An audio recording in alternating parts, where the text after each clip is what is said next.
দ্বিতীয় দিনে ব্যাট হাতে যেমন হতাশ করলো বাংলাদেশ, তেমনি বল হাতে এক টুকরো আশার আলো দেখালেন তরুণ পেসার নাহিদ রানা।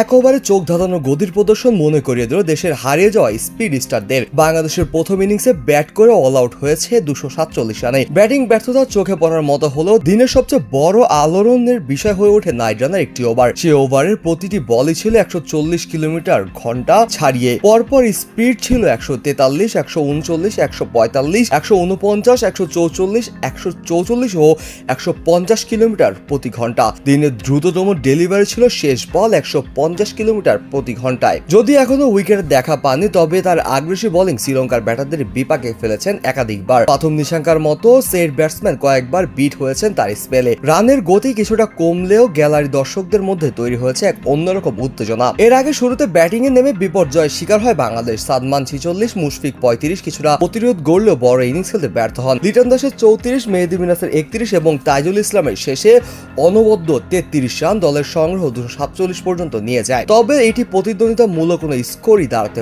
পারেনি। শ্রীলঙ্কার হয়ে দানুশা জয়সিংহে 3টি উইকেট নেন মাত্র 22 রানে, আর আতিসা ফার্নান্দো নেন 3টি উইকেট 51 রানে। জবাবে ব্যাট করতে নেমে শ্রীলঙ্কা যেন আবারও আত্মবিশ্বাসী। ওপেনার কাসুন উদারা 40 কিছুটা ঝড় তুলেই আউট হন।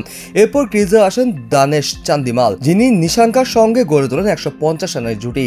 চান্দিমাল আউট হন 93 রানে, কিন্তু নিশাঙ্কা দিনের শেষ পর্যন্ত অপরাজিত থাকেন 146 রানে। তার সঙ্গী প্রভাত জয়সূর্যা 5 রানে অপরাজিত রয়েছেন। দিনের শেষ স্কোর দাঁড়িয়েছে 290 রানের 2 উইকেট, অর্থাৎ 43 রান এগিয়ে আছে সফরকারীরা। বাংলাদেশের বোলাররা বেশিরভাগ সময় নিষ্প্রভ থেকেছেন, তবে একমাত্র ব্যতিক্রম ছিলেন নাহিদ রানা। নাহিদ রানার মতো একজন তরুণ পেসারের কাছ থেকে এমন গতি ও নিয়ন্ত্রণ টেস্ট পাওয়াই সত্যি বিরল। তিনি ছিলেন আক্রমণাত্মক, আত্মবিশ্বাসী এবং টেকনিক্যালি খুবই নিখুঁত। তার বোলিং এর সঙ্গে মিশ্রণ রান আপের ছন্দ দুর্দান্ত, এবং যে ধরনের গতি তিনি বল করেছেন তা বাংলাদেশের সাম্প্রতিক টেস্ট ইতিহাসে খুবই কমই দেখা গেছে। তার স্পেলে শুধু গতির প্রদর্শনই ছিল না, ছিল ব্যাটসম্যানকে বিভ্রান্ত করার কৌশল, চাপ সৃষ্টি করার সক্ষমতা। উইকেট না পেলেও তার বোলিং এর কারণে দিনের অন্যতম আলোচিত বিষয় হয়ে ওঠে ওই একটি ওভার। বাংলাদেশ যদিও এই ম্যাচে ফিরে আসতে চায়, তবে দ্রুত উইকেট তুলে নেওয়া ছাড়া বিকল্প আর কিছুই থাকবে না।